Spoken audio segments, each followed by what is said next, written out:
Hi there, I'm Jeff Olson, and I've been a volunteer bell ringer for many years. I love this organization and being part of the Christmas season, so thank you for joining me. Today, I'm going to teach you all the ins and outs of being a bell ringer.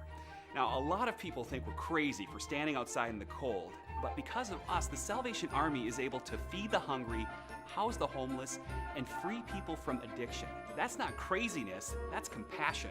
So here's the bell ringer rundown. You can ring all day if you want. It's just asked that you ring for a minimum of 2 hours, or split those 2 hours with a friend. People of all ages are welcome to ring the bell, but kids under 16 years of age must have their parents' permission, and kids under 14 must be supervised by an adult. No more than 5 people can ring at a given site. If you have a large group, consider ringing at multiple locations, or take a longer shift and rotate in all the members of your group. When the day of your first bell ringing shift has arrived, remember, dress warm. And when I say warm, I mean dress like you're about to climb Mount Everest. It's amazing how cold it can get standing outside in one spot for several hours.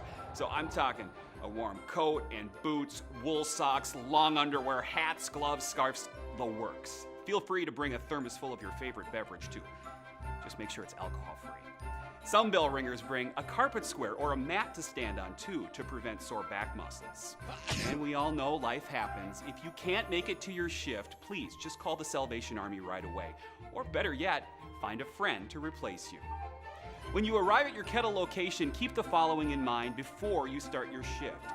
Double check your ringing location. Most locations have kettles at both the entrance and the exit doors. Once you find your kettle, all the equipment you need should be there. 2 bells, 2 aprons, and a kettle. If you need more than 2 bells, please bring your own. If your shift is the first of the day, the kettle equipment may arrive a few minutes later depending on weather and traffic, so please be patient. I assure you it's coming. If your shift starts after 10 a.m., it's likely that another bell ringer will be at your kettle finishing their shift, so let them know you're next to volunteer. The store wants to provide their customers with the best shopping experience possible. You and the Salvation Army are part of that experience. So please help by plastering a smile on your face, wishing folks a Merry Christmas or Happy Holidays, and saying thank you to people for their donations. And if the spirit of the holiday moves you, don't be afraid to sing songs or even dance.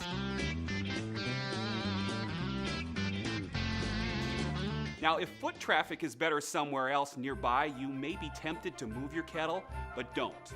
Well, your intentions are admirable. All the kettle locations have been discussed with store managers, and the best locations have been agreed upon. If you need to warm up or take a break, feel free to step inside for a few minutes. Don't worry, your kettle will be fine. It's locked shut and chained to the stand.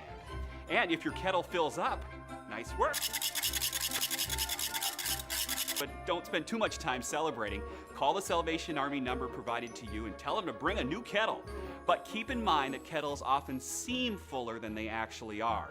As people continue giving money, tell them to push their bills into that kettle firmly. If you have any problems whatsoever, call immediately. It's a good idea to program the Salvation Army's number into your phone so you have it. Some volunteers make bell ringing a little bit more special with instruments, music, and props, but there are some simple do's and don'ts. Musical instruments are a great way to attract attention to your kettle and bring in more donations.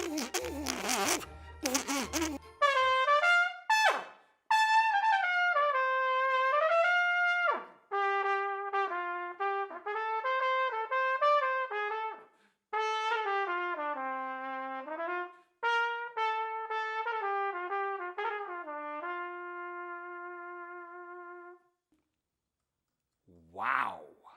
However, not all stores allow them. If you'd like to play an instrument, please check with the Salvation Army first. Christmas caroling is perfectly acceptable. Radios, CD players, and the like are not.